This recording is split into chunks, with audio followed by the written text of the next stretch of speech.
I still remember the day she broke up with me. Not because it was dramatic, but because it was painfully normal. No shouting, no tears, no scene. Just the two of us sitting quietly, like strangers who already knew the ending. She didn't say she was leaving me for someone else. She didn't even say she was unhappy. She said she needed stability. She said she was tired of uncertainty. She said she didn't know if love was enough anymore. At that time, I thought she meant emotionally.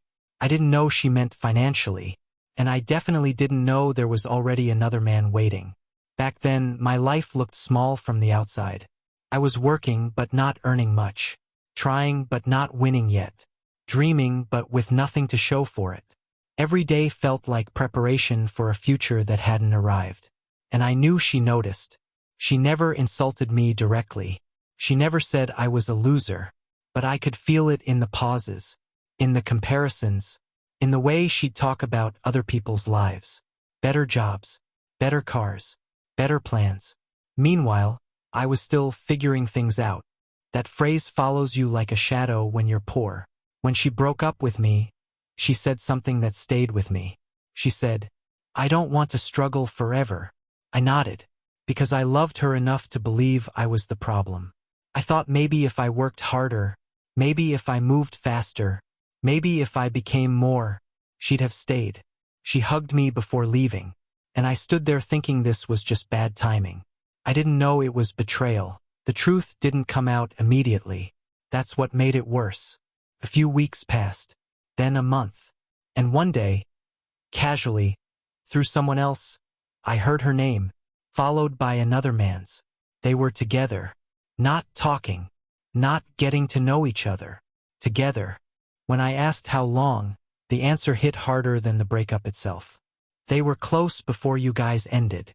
That sentence replayed in my head for days, because suddenly, everything made sense. The emotional distance, the calm breakup, the lack of sadness.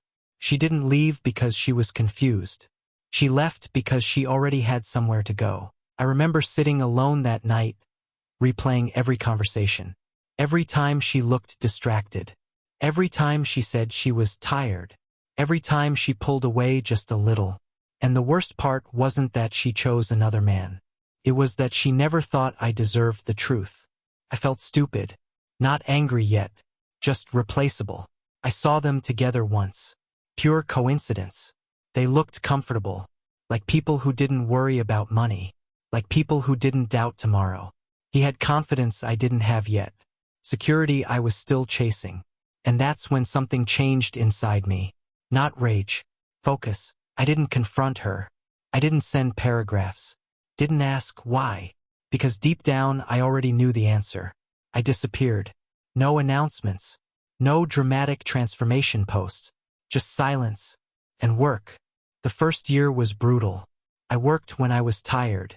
Learned skills when my friends were sleeping. Said no to comfort. There were nights I questioned everything. Nights I wondered if she was right. If I really was falling behind. If I really was losing. But pain is powerful when you don't waste it. Every rejection sharpened me. Every memory pushed me. I stopped chasing approval and started chasing competence. While she posted photos of vacations and dinners, I was building something invisible. No likes, no applause, just progress. Slow, uncomfortable, real. 2 years passed, and one day my life finally looked different. Not perfect, but stable, confident, earned. That's when she reached out. Not with an apology, with curiosity. "Hey, long time. How are you?" That message told me everything. People don't return when they miss you. They return when they hear about you. She told me things hadn't worked out. That the man she chose wasn't who she thought he was. I listened. Not emotionally. Just objectively. She asked if we could meet. I said yes. Not for closure.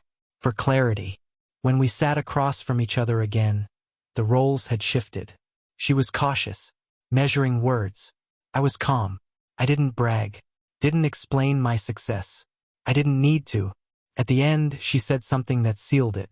She said, "I didn't think you'd become like this." That sentence hurt and healed at the same time. I looked at her and said, "I didn't know you had already replaced me when you left." She didn't deny it. I paid the bill, stood up, and walked away. That was the revenge. Not shouting, not humiliating her, but becoming the man she never waited for, and realizing I no longer wanted her back.